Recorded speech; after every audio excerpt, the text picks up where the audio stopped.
Seja bem-vindo ao podcast Resenha Movement, iniciando uma temporada num assunto novo, um assunto que para mim é de extrema importância na educação física e normalmente negligenciado ou até visto de uma forma meio torta, eu diria, meio com certo preconceito. Em tempos de tanto preconceito, a gente encontra mais um aqui. Mal aproveitada, né? Mal aproveitado. Porque até tivemos algumas disciplinas, Mas, enfim, um assunto que eu acho que é muito importante, que pode contribuir muito para a formação do profissional de educação física. E hoje nós vamos falar especificamente do ponto de vista da formação para conduzir esse trabalho de filosofia da ciência na educação física, de filosofia na educação física, na formação, um trabalho que a gente quer fazer de formação, ajudar na formação do profissional de educação física. Falei formação 500 vezes. Para isso, eu trouxe aqui os meus dois amigos, duas das maiores feras que eu conheço dentro da nossa profissão, para falar, dois Carlos Charais, para falar um pouquinho de educação física. Em breve, eles dois vão convidar mais alguém para participar. Eu vou estar sempre aqui tentando dar uma olhada, segurando a onda, que senão eles não param de falar nunca mais. Não parar de falar nunca mais, eu que vou parar de falar agora, para a gente começar aqui a conversa. Carlos Barreto, meu amigo, se apresenta aí para a gente. Bom, meu nome é Carlos Gustavo Barreto, sou personal trainer e fisioterapeuta, com mais de 20 anos de profissão e um apaixonado pelo que faz. Amoroso, fala um pouquinho de você pra gente. Bom, sou Carlos Amoroso, tenho relativamente pouco tempo de profissão, são 7 anos, mas trabalhando na prática o tempo inteiro como personal trainer. Sou bacharel em Educação Física e também eu tenho mestrado, em Educação Física pela UFRJ na área de controle motor e desenvolvimento motor. Apresentadores devidamente apresentados. Carlos Amoroso, vou sempre chamar de Amoroso, e o meu amigo Carlos Gustavo é o querido Bulu. Então a ideia, Carlos Gustavo Barreto, meu querido amigo Bulu, é falar da formação do profissional. E eu queria que você começasse falando um pouquinho da sua visão sobre essa questão da formação, do que falta, do que tem. Como é que você vê isso na nossa profissão? Então, como eu comecei te interrompendo aqui, eu percebo que esse assunto não que foi negligenciado, porque sempre houve disciplinas desse âmbito de tinha psicologia, sociologia, só que, como eu falei, foram mal aproveitadas essas disciplinas, seja por transferência, por falta de transferência, na aplicabilidade da educação física, professores que não tinham uma formação, eram um psicólogo clínico, então não tinha essa transferência. E também por conta da imaturidade do aluno, faculdade a gente está falando de alunos de 18, 19 anos, e filosofia não é para criança, Assim, você tem que ter uma maturidade para poder... Então, acho que faltou isso. Acho que pela falta de maturidade, justamente tinha que ter uma transferência boa, objetiva e clara, com uma linguagem adequada. Que aí eu acho que ia atingir, porque a gente tem essa necessidade natural de ter um entendimento da realidade. Mas com a imaturidade e esse mau aproveitamento das disciplinas, houve essa lacuna. Eu queria até ouvir, estou aqui com minhas anotações para a gente poder tentar pegar os pontos e até anotar alguma coisa que a gente venha precisar debater no futuro. Amoroso, o que você acha? Curiosidade de ouvir sua opinião. Estou parecendo entrevistador, né? Vamos lá. A gente antes de começar a gravar, estava bem melhor. A gente estava conversando mais solto, mas eu vou fazer aqui. Aí já viu a Lambial aí? Mas eu para tentar moderar, porque eu estava mais conversando e agora eu quero ficar no papel de moderador, então eu vou dar uma de entrevistador.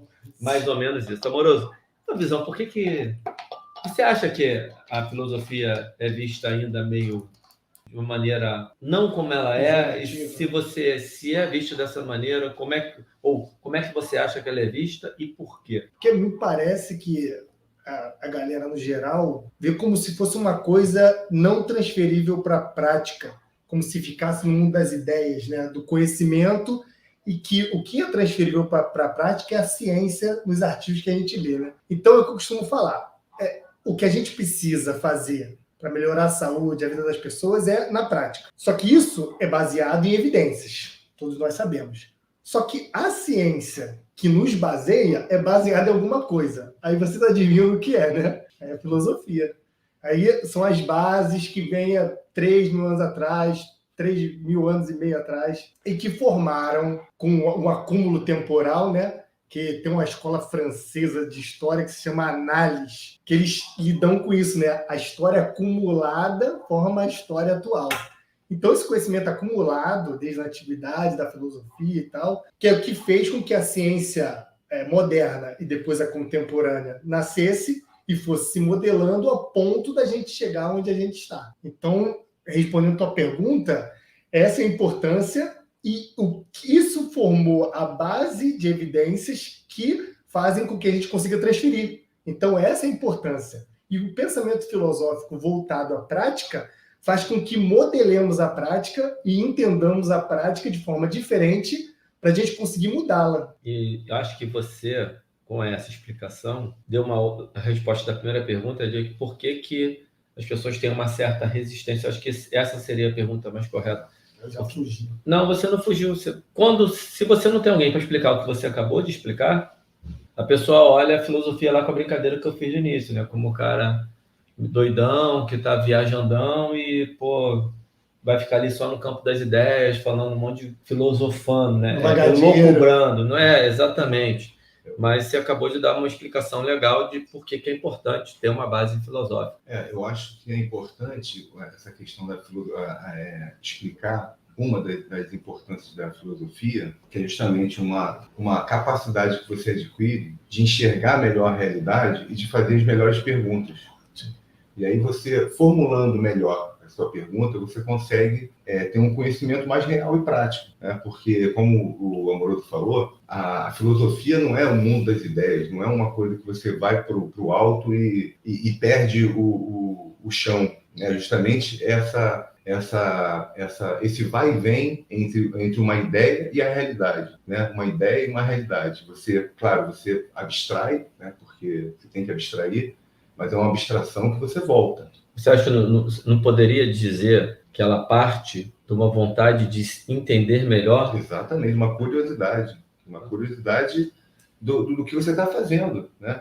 Por isso que a filosofia é a ciência primeira de todas as ciências, porque qualquer tipo de trabalho que você faça, você vai ter um arcabouço filosófico, a própria vida, porque a gente não está treinado realmente, a gente não é treinado a fazer isso, mas é para você enxergar melhor a realidade e fazer melhores perguntas, e nem sempre a gente vai ter uma resposta aos moldes que a gente quer, que é uma resposta absoluta, né? Ainda mais como a gente está na educação física, tratando de pessoas, aí que esse absoluto vai ser difícil de a gente chegar, né? A gente teria que ser um reducionismo, que aí não é bem aonde que a gente quer chegar.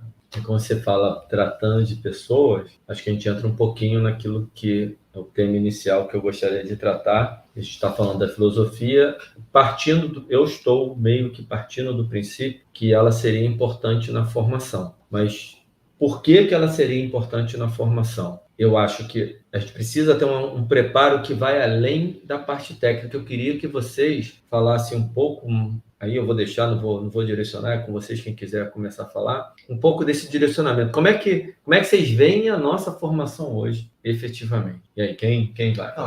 Não sei se vou responder essa pergunta especificamente, mas é que a filosofia na prática, acho que ela te dá essa condição de você enxergar, ler um artigo científico, uma nova tendência, e você saber analisar se aquilo está falando da realidade, se tem aplicabilidade, ou se aquilo foi uma construção e um conhecimento que não atinge ao nosso objetivo prático. Um pouquinho do que se fala tanto de pensamento crítico?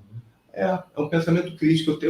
De construir a capacidade de ter realmente um pensamento crítico. Exatamente, o pensamento crítico, assim, eu não gosto, não é que eu não gosto, porque há uma distorção, porque realmente, se você for criticar tudo, tem a tal da dialética negativa, né? Que se você for criticar tudo, você não chega a lugar nenhum. A crítica ela bem feita e com substância, né? Não adjetiva, assim, não gostei, não. A crítica substancial é aquela que você vai lá no assunto, critica e explica por que você criticou.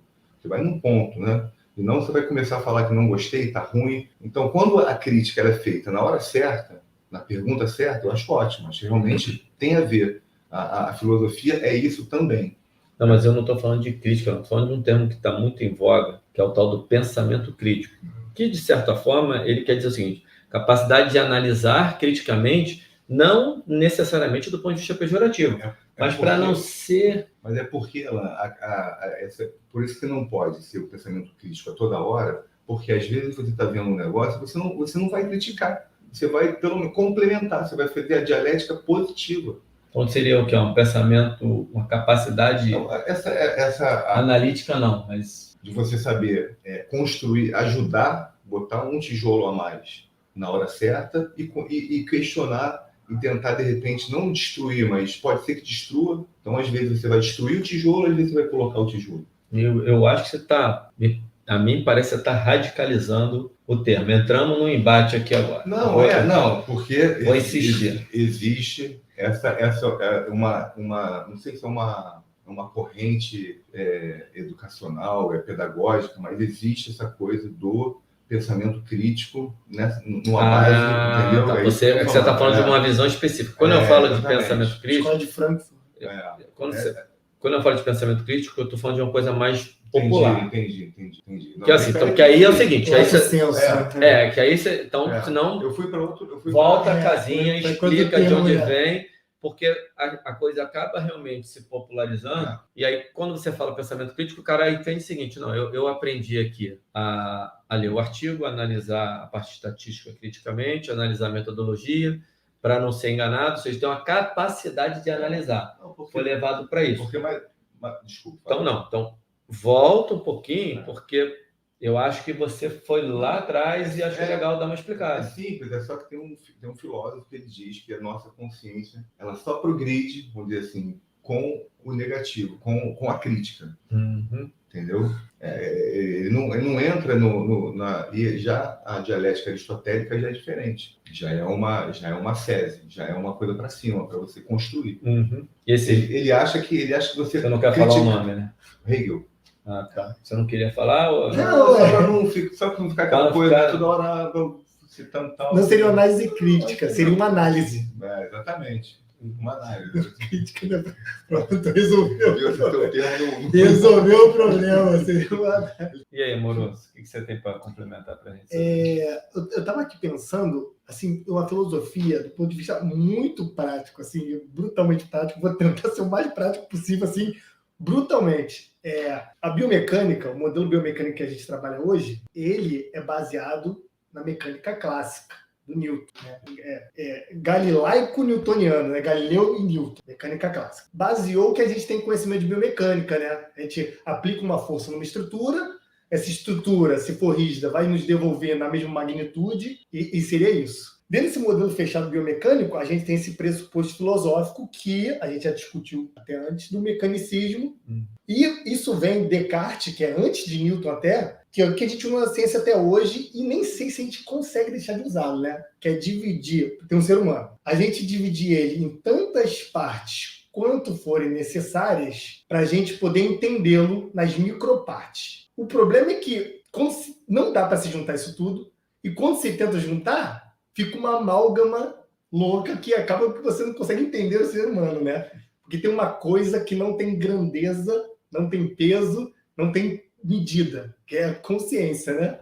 A coisa que a gente tem aqui dentro. Não dá para você... Se você multiplicar sua consciência por 2, vira o quê? Se você pegar teu cérebro, sua massa cinzenta, cortar ele em 2, tu vê 2 partes do cérebro. Como é que tu corta tua consciência em 2? Vira o quê? Se estiver pesando 5 quilos, é 2,5 para cada lado. É 2,5 cada lado. Agora, na hora de você ir para o seu cliente e tratar do joelho dele, da coluna dele, você não pode serrar o joelho, levar para a clínica, levar para a academia e só o joelho ficar lá trabalhando. É a pessoa como um todo. Então, a gente aprendeu muito joelho. Então, parece que a gente só olha, né, daqui, assim. Então, justamente a filosofia é uma abertura. Então, beleza. A gente começou o nosso episódio aqui dizendo que quer falar da formação. E aí sim, começa daí. E se a gente fosse dividir, a gente tem lá uma formação muito voltada para a parte técnica, pouco voltada para a parte humana. Daí a necessidade que a gente enxergou. Peraí. Se a gente realmente entra na água, ainda bem que é água, que se fosse cerveja, no final do episódio vocês estavam tomando tapas na nuca. Então, aliás, a nossa ideia, de uma maneira geral, não é esses caras querem ficar falando de filosofia. Não. A gente quer usar a filosofia também como base para entender que a nossa formação ela está limitada e tentar dar um caminho para melhorar essa formação, para que isso se transforme numa melhor atuação profissional. Seja, na minha visão, do ponto de vista de encarar melhor o mercado de trabalho, entender a vida como ela realmente é, a realidade como ela é. Eu costumo brincar, né? Sem mimimi, entender que vai tomar porrada, que vai fazer o negócio, vai fazer tudo certinho, como todo mundo fala. Não, se fizer isso aqui, não tem erro. Tem erro sim, pode dar merda. Então, entender isso, essa questão mais ampla, e também quando estiver lá com o seu aluno, com o seu cliente, com a pessoa, com o ser humano, entender que vai um pouquinho além daquilo que está no livro de biomecânica, no livro de fisiologia do exercício. Por isso que eu pedi para o Amoroso, e aí agora você pode complementar, e eu estou brincando, é lógico que é para me interromper, tudo para a gente poder fazer o negócio ficar rico, para trazer um pouquinho exatamente o que você acabou me interrompendo para perguntar, um pouquinho da história do determinismo, isso. E por quê? E como a gente ficou preso nisso, Amoroso? E como a gente faz para expandir? Depois o Glu me faz a pergunta. Eu não sei nem se eu vou explicar isso aqui agora. Essa pergunta, exatamente essa. Eu queria que você falasse sobre o determinismo e o reducionismo. O que isso acarreta, esse pensamento? O que isso vai acarretar lá na ponta, no teu raciocínio de clínico, de prescrição? Sim. Né? O que isso... Eu estava construindo aqui que esses rapazes, né? Que cara progrediram na conversa, né? Eu vou progredir e depois eu acho que eu vou entrar nisso aí fatalmente. Beleza. Como eu estava falando, a gente sai da mecânica clássica, de Newton, e a gente vai para a biomecânica. Aí Bernstein, né? Que talvez vocês conheçam, que foi um cientista soviético que foi o primeiro a estudar e criar, eu acho que ele cunhou o termo biomecânica, né? Pegar a mecânica clássica e aplicar para o movimento biológico do ser humano e tirar do sistema de guindaste, de tração e etc. Que a gente estuda na escola, né? De blocos. Então é o seguinte, por exemplo, se eu vejo um indivíduo correndo, eu posso ter uma abordagem tal que seja: o tornozelo dele fez tantos graus, o joelho dele fez tantos graus de flexão, e o quadril fez tantos graus de flexão, a coluna flexionou tanto, e os ombros se moveram de tal forma. Isso seria uma abordagem mecanicista e reducionistas que eu estou avaliando cada parte durante o desenvolvimento da corrida. Agora, esse reducionismo se contrapõe, por exemplo, à teoria ecológica, né, a abordagem ecológica. Eu estou avaliando o indivíduo pelo indivíduo e os movimentos articulares. Eu não estou levando em conta o ambiente, não estou levando em conta aonde que eu quero que ele vá correr, né, o que ele vai fazer, em que ambiente que ele vai correr, em que estado psicológico que ele vai correr, o que levou ele a correr. Então, se eu sair dessa abordagem, que aí entra essa abordagem mecanicista, reducionista, ela quase que leva ao foco interno. Aquela coisa de eu focar no meu movimento e nas microarticulações se movimentando, que vão gerar o movimento do todo. Mas se você for pegar a abordagem ecológica e os sistemas complexos e os sistemas emergentes, o que é o sistema emergente? É um sistema que, depois de vários acontecimentos, aquilo surge. Por exemplo, a mente tem um cérebro e tem um montão de neurônios, células da glia funcionando, mandando disparo. Aquilo, de alguma forma, abordagem material, né? Fisicalista da mente, conforme manda a ciência, né? Depois daqueles disparos, vai surgir uma mente, disparos em determinadas áreas. Aquela mente ali, ela, se você tentar reduzi-la simplesmente aos disparos, você não consegue explicá-la. Ela emerge daquele funcionamento todo como se fosse um fenômeno extra, um fenômeno a mais. Isso, com comportamento motor, também se vê. Que eu separo. Só que essa separação, tornozelo, joelho, quadril, coluna, ombro, isso não explica o comportamento motor no todo.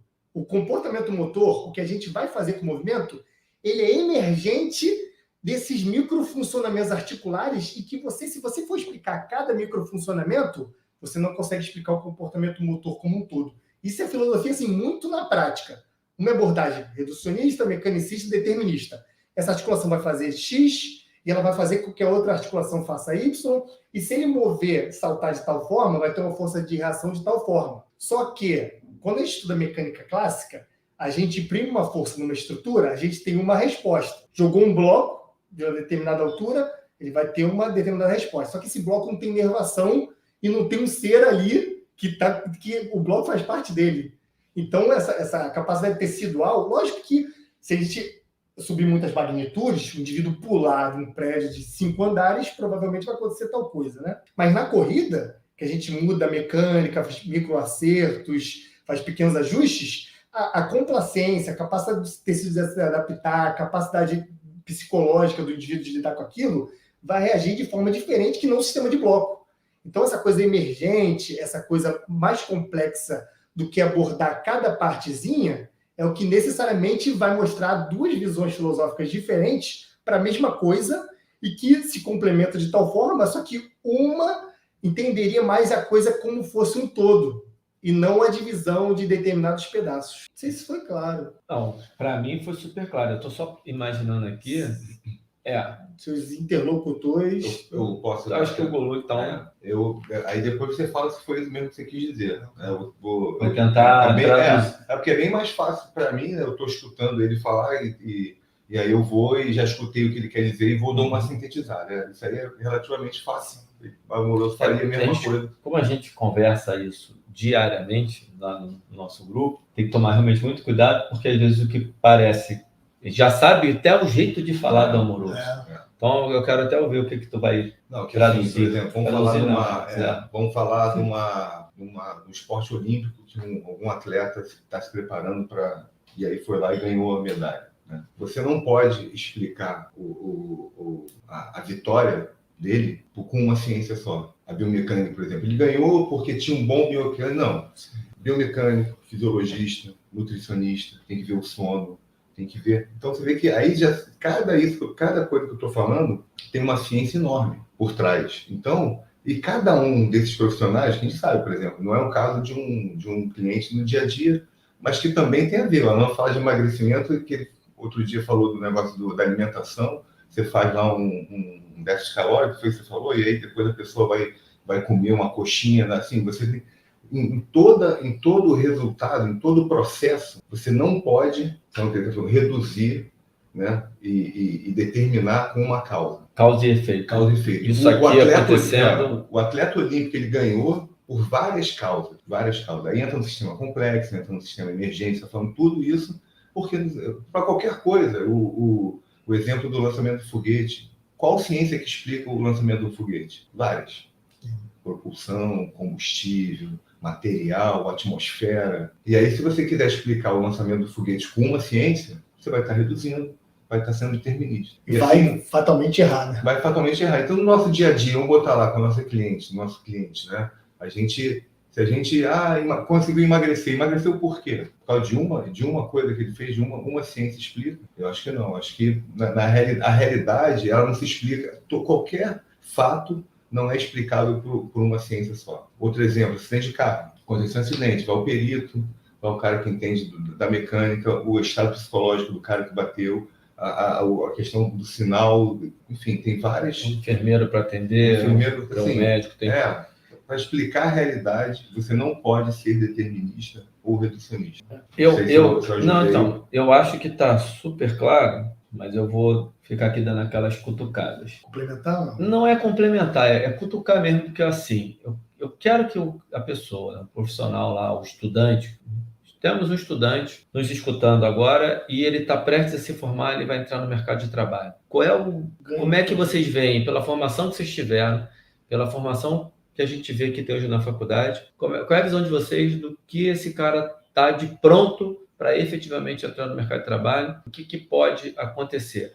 Eu queria dizer um pouquinho mais prático. As explicações foram maravilhosas. Eu vou dar um exemplo que eu sempre dou para vocês na conversa aqui, da maior simplicidade. Eu acho que é da maior simplicidade. Eu tenho uma aluna, isso é fato, que se eu tivesse saído da faculdade, e eu não saí da faculdade, garoto, se eu tivesse saído da faculdade e tivesse me indicado essa aluna, ela não teria durado uma semana ou eu teria entrado em parafuso, porque eu ia pegar, ainda mais nós que viemos lá de laboratório de fisiologia do exercício, laboratório de biomecânica, com leitura de artigo ainda na faculdade, sai da faculdade, numa formação que sai da faculdade já com uma bagagem muito grande de leitura de artigo, com uma visão muito reduzida. Acho que hoje isso está melhorando um pouco, não tenho certeza, e eu quero ouvir vocês. Que eu acho que está muito mais aqui fora ainda, as pessoas começando a falar sobre isso muito pelos sistemas complexos, e a gente não está ainda aqui para abordar do sistema complexo, embora isso seja importante.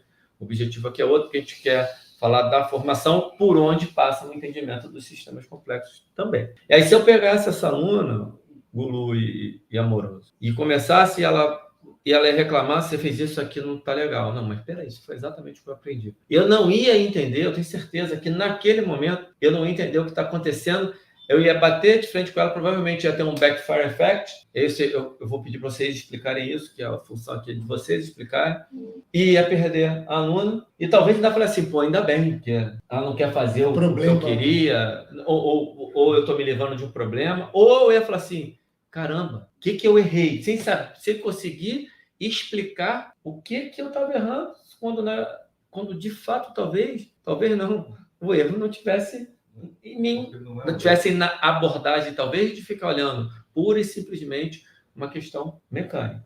Antes de você passar a pergunta, o que você... antes, só para você mesmo falar, o que você atrela a melhor lida com essa aluna? O que você acha que em você cresceu para lidar com ela melhor? Que aí eu acho que é justamente o ponto, né? Ter um exemplo de como você... Não é esse o objetivo, porque vira uma entrevista ao inverno. Mas eu dou um exemplo para a galera. Então, eu vou dar uma super resumida, porque tem uma questão de experiência e tem uma questão de, em algum momento da minha vida, eu olhar e falar assim, peraí, isso aqui... Aí, depois de tomar muita porrada na cabeça, que eu não peguei uma aluna como essa especificamente que eu estou falando, porque ela é um caso muito radical, muito extremo do lado do que nada funciona, mas eu peguei vários casos que eu fazia lá tudo by the book, vamos colocar by the book bonitinho, seguindo ali a orientação, com todo embasamento que a gente acha que tem a evidência, quando eu acredito não, entendo que efetivamente o que a gente tem são pistas, são indícios, já conversei sobre isso com o Gulu, já fizemos posts sobre isso. E aquilo começou a me intrigar. Eu dei palestra na década de 2010, falando de core training, da importância de não flexionar a coluna. Eu falei sobre isso. Como a gente resolvia o problema da dor lombar via mobilidade do quadril, ativação do glúteo e resistência da musculatura paravertebral. A visão era essa. E você vai dizer, não, mas em 2010 essa era a visão. Olha lá. Síndrome cruzada. Se você olhar em 2010, a gente já tinha evidências apontando para outros caminhos. A gente só não tinha lido ainda. E hoje a gente já começa a ter uma visão um pouquinho diferente. Eu tomei porrada na cabeça e fui aprendendo na prática e, obviamente, dei sorte de encontrar no caminho pessoas competentes. Vocês, em algum momento, o Gulu é amigo de faculdade, a gente conversou... a gente teve uma conversa, acho que em 2012 ou 2013, sobre o biopsicossocial. Nossa, que estava na nossa cabeça, a gente estava começando a ver alguma coisa sobre isso e despirocando a cabeça, Amoroso. E aí eu entendi que eu precisava olhar o ser humano não só pelo lado bio, mas também pelo lado psíquico, pelo lado social, pelo contexto do ambiente. Você falou bem pra caramba, é a questão ecológica. E tô falando pra cacete? Não, eu queria falar, sabe? É porque eu falei que ia resumir e estou falando pra cacete. Porque é uma pergunta difícil de responder, mas ela é experiência. Na hora que você percebe o erro, você vai tentar resolver estudando e mudando a abordagem. Eu não consigo... Eu teria que falar pra cacete para poder explicar todo o caminho que eu fiz, mas ele vai lá na filosofia. Da parte filosófica nisso. Tu acha que ela te ajudou a lidar com essa aluna, a forma de entender, a forma de abordar? Cara, ela é fundamental. É fundamental. E aí eu vou parar, não é fundamental. Senão tu vai embora de novo. Porque eu não sou. Eu quero que vocês expliquem esse negócio. Você me botou numa cilada aqui, porque eu acabei falando pra caceta. A Lambial ficou de entrevista. Mudou, inverteu uma lâmina. O cara inteligente, ele faz isso com a pessoa. Mas já acabou, a armadilha já conseguiu sair da armadilha. A questão que você falou que tua cliente não duraria uma semana com você no início, porque, claro... Também não sei. Talvez. Eu entendo perfeitamente o que você falou, porque eu já passei por isso também. De ter uma cliente que fala assim, a gente falou uma cliente, né? Engraçado. Porque mas tem um negócio engraçado aqui, que olha a armadilha que a gente cai eventualmente. Para falar, a gente tem que tomar cuidado com causa e efeito, muitas vezes a gente fala no formato de causa e efeito. Eu acabei de reduzir. Viés mental. Se eu tivesse saído daquela época e tido uma aluna como essa, eu teria determinista pra cacete para dizer que a gente não pode ser determinista. Como é que a gente... A cabeça da gente é uma coisa ou outra. É impressionante, né? Fala, Google. Mas eu acho que é o seguinte, como a gente já falou aqui que a formação é praticamente técnica. Então, quando você sai da faculdade, o que você vai aplicar? A técnica. E aí, muitas vezes, o que acontece com uma cliente, uma cliente que acontece esse tipo de coisa, que são difíceis, um atendimento difícil, normalmente, por exemplo, o que eu faço?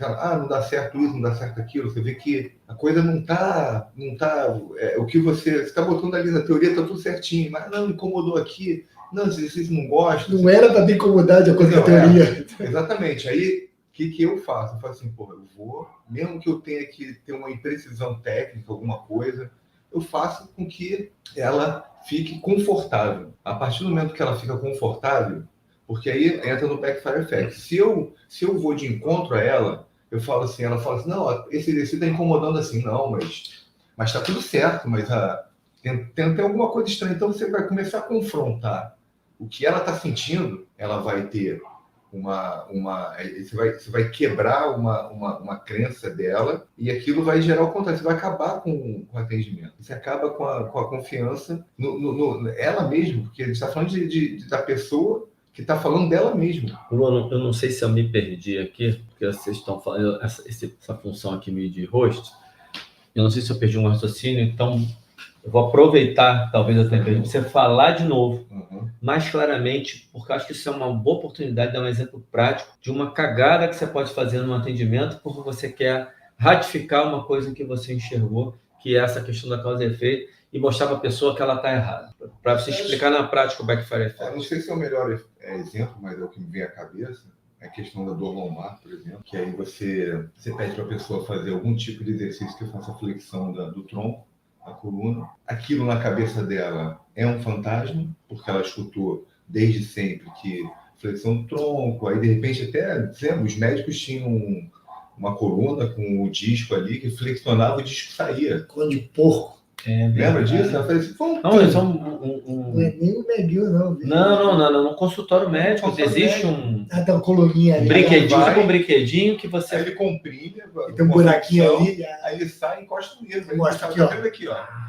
Pô, entendeu? Aí chega... Você é só arma de fogo, né? Aí tu chega lá, aí que, cara, a pessoa nunca mais vai querer flexionar o tronco, entendeu? Aí você vai, aí a pessoa tem uma resistência. Mas flexionar o tronco, aí você quebra muito rapidamente, ela flexiona o tronco e vamos supor que ela poderia já sentir, por coincidência, sentiu um desconforto. Acabou. Ali acabou. Mas pode ser forçou ela fazer e ela fez e sentiu desconforto. Esse é um exemplo com uma resposta física, mas pode ser um exemplo com uma resposta psicológica. Não simplesmente você tenta impor uma ideia e a pessoa...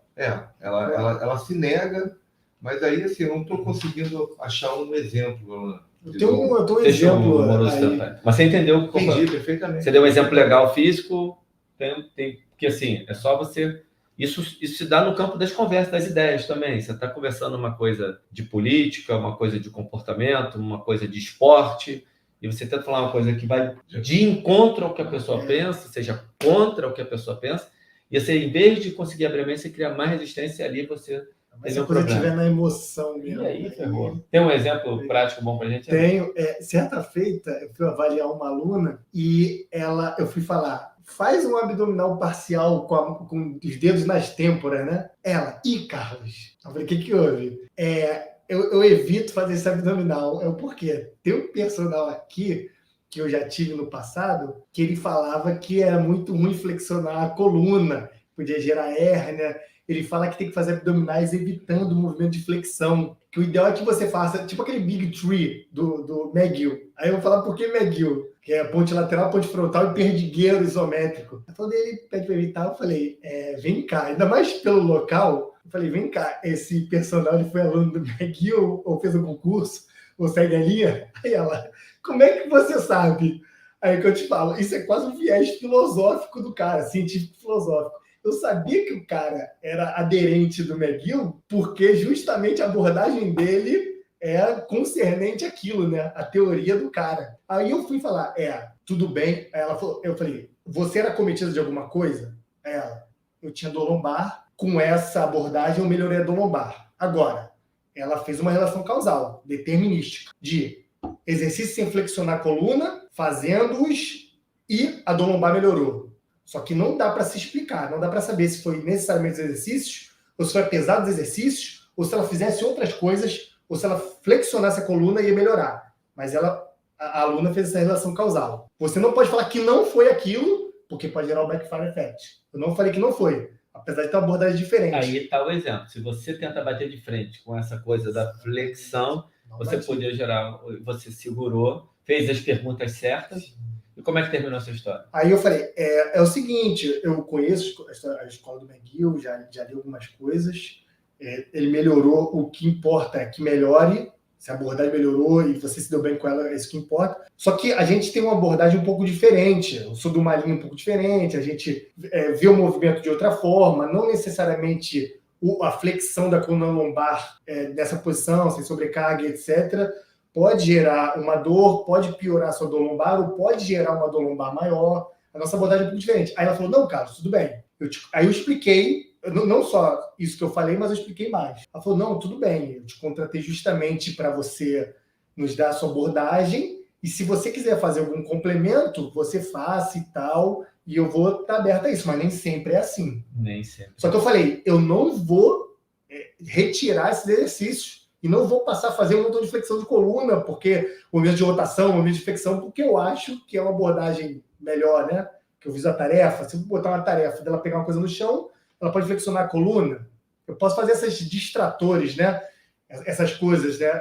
Tem até um termo, só que eu esqueci o termo, né? Movimento clandestino, que eu acho que até o McGill mesmo fala isso aí. Que é um movimento distrator que você coloca, ela vai fazer certos movimentos que ela sentiria dor ou não gostaria de fazê-lo. E eu comecei já a colocar esses movimentos suavemente, mas sem bater de frente, falar que aquilo era ruim, que aquilo traria dores, traria problemas. Eu usei esse tipo de abordagem, ela está fazendo, está achando ótimo, está indo bem, sem bater de frente com aquele método. Só que por conhecer a abordagem, as predisposições, as coisas que determinam para que aquilo se forme um corpo teórico que faça com que ela não queira fazer tal coisa, e essa abordagem desse personal seja diferente da minha, eu conheço a minha e a abordagem dele. Então, com essa visão, eu consegui manobrá-la para que ela faça um pouco dos dois e acabe, talvez, transitando para a minha abordagem. Mas imagina se, ao invés de fazer esse caminho que você tomou, na hora que ela falou, então, eu tenho um conhecimento que flexionar a coluna é ruim e eu melhorei minha dor lombar fazendo isso, assim,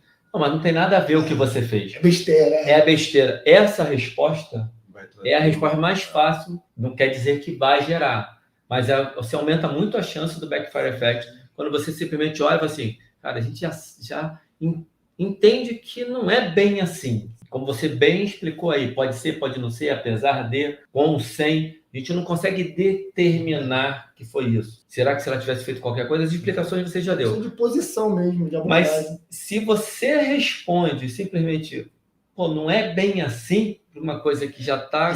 Não, né? Pô, não deixa no fundo. A chance de ter um backfire effect ali seria grande. Deixa eu só levantar uma coisinha para fechar esse. Agora, uma polemiquinha. Fechar, que eu vou falar também.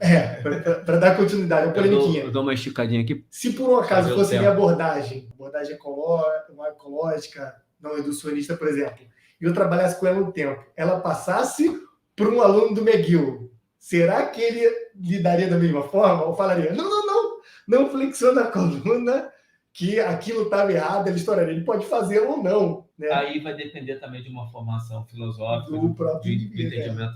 Quebrei você, não fiz o meu papel.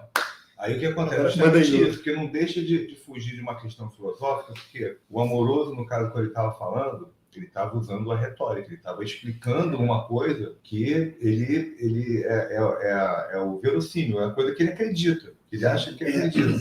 E aí a pessoa, ela tem que entrar, absorver aquilo ali, entrar numa dialética com ele. E falar assim, pô, será que é isso mesmo? Aí, logicamente, ela não tem conhecimento técnico, mas ela podia perguntar de novo para ele dar outros argumentos para ela poder avaliar, entendeu? Claro que tecnicamente fica difícil para ela, mas, por exemplo, se fossem dois profissionais, teria que cada um estar usando a retórica, querendo explicar, e, ao mesmo tempo, fazendo a dialética para poder crescer, para poder chegar num conhecimento comum, não verdadeiro apodítico, né? não certeza absoluta, mas pelo menos de avançar. Gulu, você vai ter que explicar isso melhor no próximo episódio. A gente vai ter que falar dos quadros de discurso. Se você tem uma certa paixão por falar disso, você sempre leva para esse lado. E eu acho que esse é um conhecimento, Amoroso, não sei sua opinião, já li que o Guru vai trazer no próximo episódio, para a gente fechar aqui essa parte da formação, que eu acho importantíssimo, do ponto de vista de embasamento teórico, para começar a entender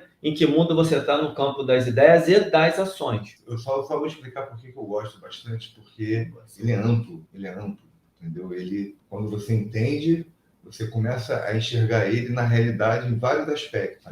Te ajuda a se posicionar diante dos problemas que você vai ter. Saber onde você está e saber onde o teu interlocutor está. Não confundir, não querer corrigir o cara, mas o cara está usando um outro discurso. O cara ele não tem capacidade, não quer dar um passo acima, que não adiantando na dialética, o cara vai ficar ali discutindo com você, não entendendo o teu ponto, e aí a coisa não anda.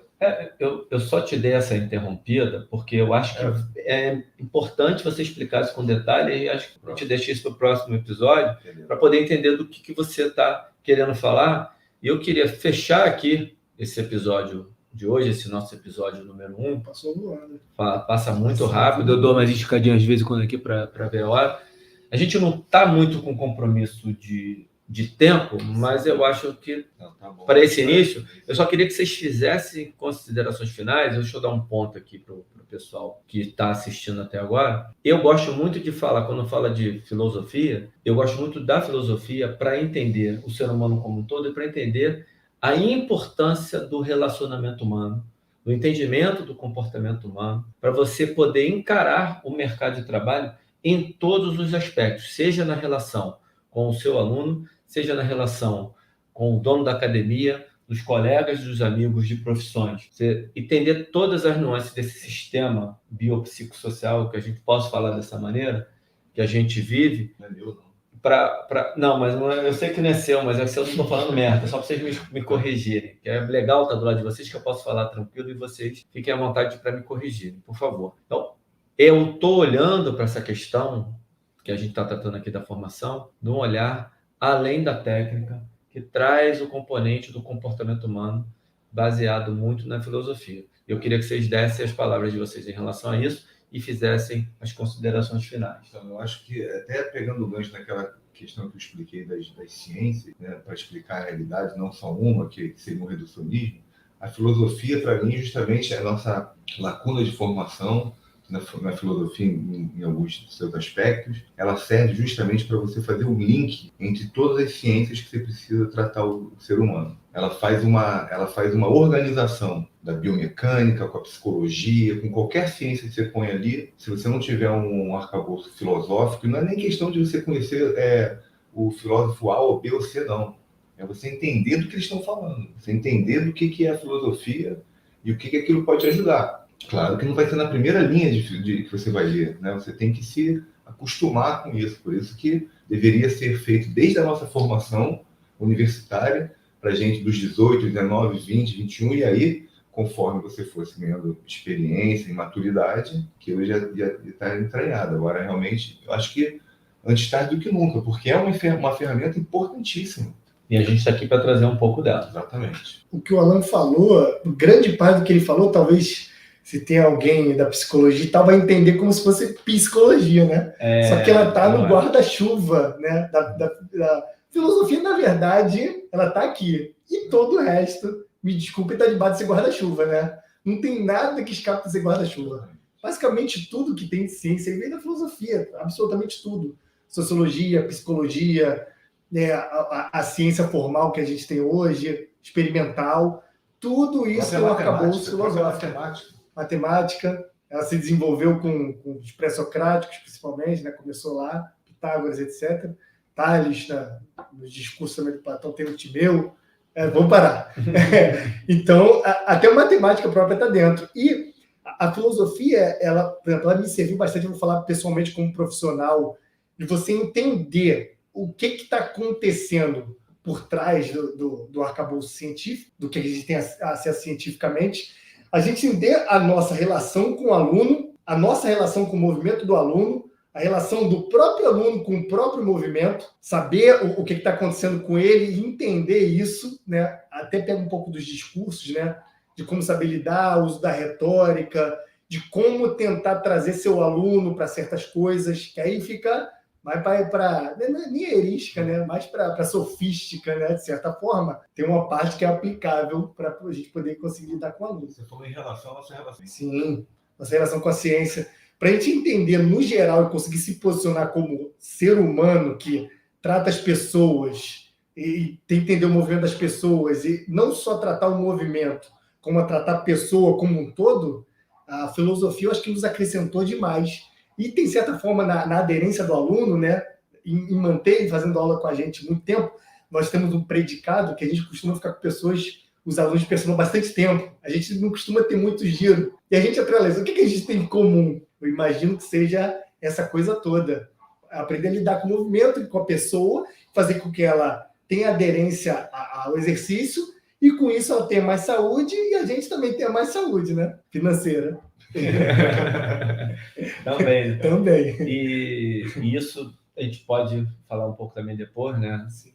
Isso faz parte do processo, isso não é nenhum crime, né? Não. Pelo amor de Deus. Né?